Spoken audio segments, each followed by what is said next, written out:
We have a question from Carlos. He says, how long do you wait before exploring new classes, certs, books, etc.? Well, I don't know what you mean. Like in nowadays, Carlos, because of COVID, well, I'm going to wait to take a new class when we got the all clear, and I'm not going to spread this terrible disease to someone I love who might not have my immune system at age 63 with a history of pleurisy. But generally, Carlos, I was trying there for a couple of years, one thing a year. I tried real hard. It's interesting.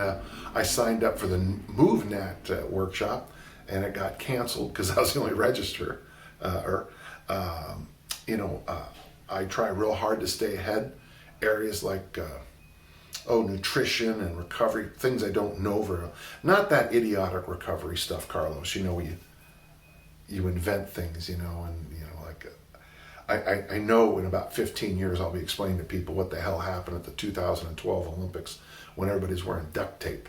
I talked to my doctor and my surgeon about this idea where you try to use tape to pull a muscle into place, and they're both like, well, we went to medical school, we do that with incisions and stitches. I try once a year. It doesn't always work out. Obviously this year's a little different. If you do sit with me at a workshop, Carlos, you're going to be sitting in the front row, and we're going to get there early and stay late. So it'll be fun to have you.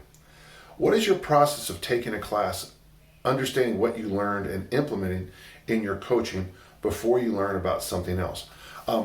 So Carlos, I'm a big believer in synergy. So if I go to a mobility course, I like to see how it ties in what I know from the yoga tradition, what I know from Tim Anderson's original strength, maybe a few other mobility people I've talked with through the years at different workshops.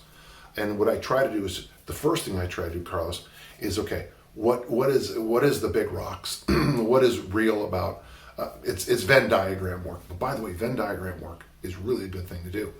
So if Tim Anderson says to do this, the yoga tradition says to do this, and this other tradition says to do this, whatever this is, well, then I run with it. And if we're doing a little bit of it, we might do more of it. But that's kind of how I try to do it. Here of late, it seems like I've bitten off more than I can chew with some of the courses I've enrolled in, and I'm missing more than I'm learning.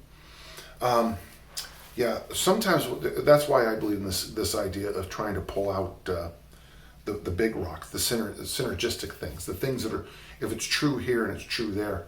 And it's weird because when I first started with kettlebells, I think I actually helped the kettlebell community, is they were using phrases from Olympic lifting and powerlifting, but literally 180 degrees opposite of the way we would say it in those communities. And one of the things I tried to get them to do is we have to make sure we add that hint of clarity when we're talking about something like the clean or the snatch. They were talking about quiet elbows in the kettlebell clean. Well, in the barbell clean, you have these huge whips. So for me, whipping elbows.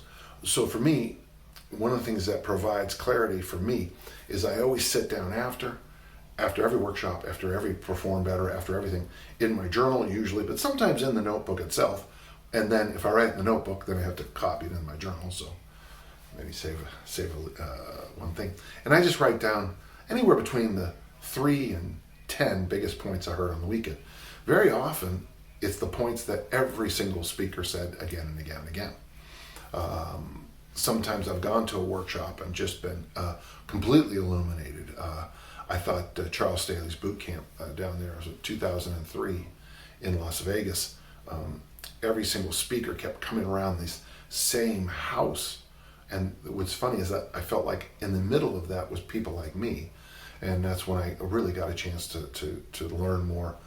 It was the first time I've been to a workshop in a while that wasn't a bodybuilding workshop or a high intensity, one set to failure kind of thing. We had gotten back more to the tradition. So that's what I do. Write things down, try to organize the cliche, the big rocks, and from there, see how that relates to everything else we're already doing. And knowing